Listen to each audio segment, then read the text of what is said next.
Okay, welcome, Mr. Crowe. Sure, thank you. And Council, I just want to thank you for taking up this important issue. It's critical to everyone who is here, and it's also critical to the young people who are here. And before I speak in opposition to the plan that's on the table, I just want to acknowledge that, yes, it is very difficult to come to these kinds of conclusions as a group. And I at least want to honor the folks who got in a room together and did that hard work. But before I give you my scary PowerPoint here, I just want to contextualize this issue and what brings me here today. I have a 2.5-year-old son. His name is Henry. Henry has never lived in a world that wasn't the hottest year on record. Since he was born in 2014, every year has broken the last year's record as far as temperature goes. I went to pick Henry up from daycare 2 days ago, and Henry's of the age where he likes Finding Dory and Finding Nemo, and so he's really into sea animals. And when I walked into the room, he was the last kid there because I was a little late picking him up, and he was there alone with the teacher naming sea animals out of a cup. And he had a book in his hand that was a really simple kid's picture book that said coral reefs on it. And before I knew what I was doing, I found myself fumbling for that book. And when I got a hold of myself and stopped myself from what I was doing, I realized that the reason that I wanted that book out of his hand was because I didn't want him falling in love with something that was going away. And right now, those things are going away. And I'm going to start a presentation right now to kind of give you the context because the urgency is here. And while I respect the work that's been done on this issue by the folks that have come before me to speak in metaphors about bodies laying by the side of the road and things like plans being too costly, those things are going to stop being metaphors by the middle of this century. And I'm hoping to educate a little bit of the crowd about this today. Last year was incredibly hot on this planet.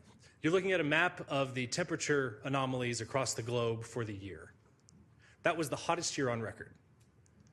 2017 so far has also been incredibly hot. In fact, the first 6 months of this year were each ranked among the top 3 months at the time as far as hottest years on record. Our planet is far too hot. The global sea ice, because of that, is going away. Now, this is a pretty complicated chart. What you need to look at are the red lines at the bottom. Those map the extent of global sea ice over time through the course of the year. We went through a step change over the last couple of years, and those two red lines at the bottom show you that the ice is falling off a cliff. When that happens, excess amounts of carbon that are trapped under that ice will be released and accelerate climate change. And I mean, it's really going away. If you see that dip in the far right, that is an 8 sigma deviation from normal. That is a degree of certainty that we're looking at an anomaly that's usually reserved for particle physics, not ice extent.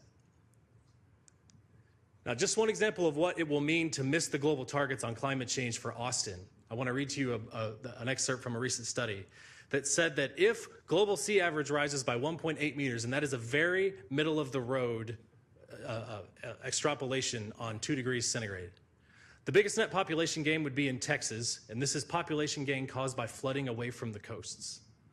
Would see migrants from Louisiana, Virginia, and low-lying areas in the Lone Star State. In particular, the Austin and Round Rock area of Texas could see a net gain of as many as 820,000 people. Those are people fleeing from flooded areas. And that's assuming that those people can afford to move.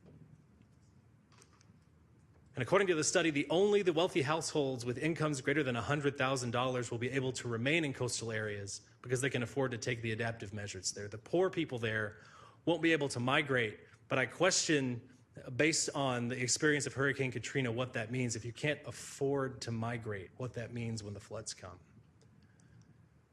Now, but these are not the worst of the possible futures that we're facing here. Several meters of sea rise over a time scale of 50 to 150 years are possible just with 2 degrees centigrade warming. That's according to Dr. James Hansen. Now, I want to be clear, we are not headed for a 2-degree world. We are headed for a 4 to 6 degree world. Now, we have, in this city, taken strong stances in favor of the Paris Agreement for climate justice.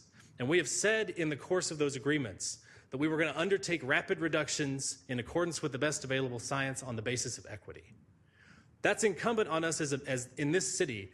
We spoke up very strongly in favor of the Paris Agreement. And in the absence of federal leadership from either Congress or the president, that responsibility is on us. Our city cannot adapt to a 4 to 6 degrees Celsius scenario. And I just want to close by noting that that's where we're heading right now. Physics does not negotiate. This plan that's before us is the result of a lot of hard work, but Mother Nature's not going to bend when we don't hit the targets. Thanks for your attention today.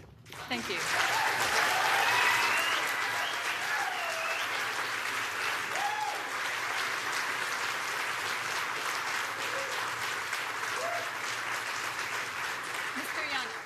I'm Derrick Crowe, and I approve this message.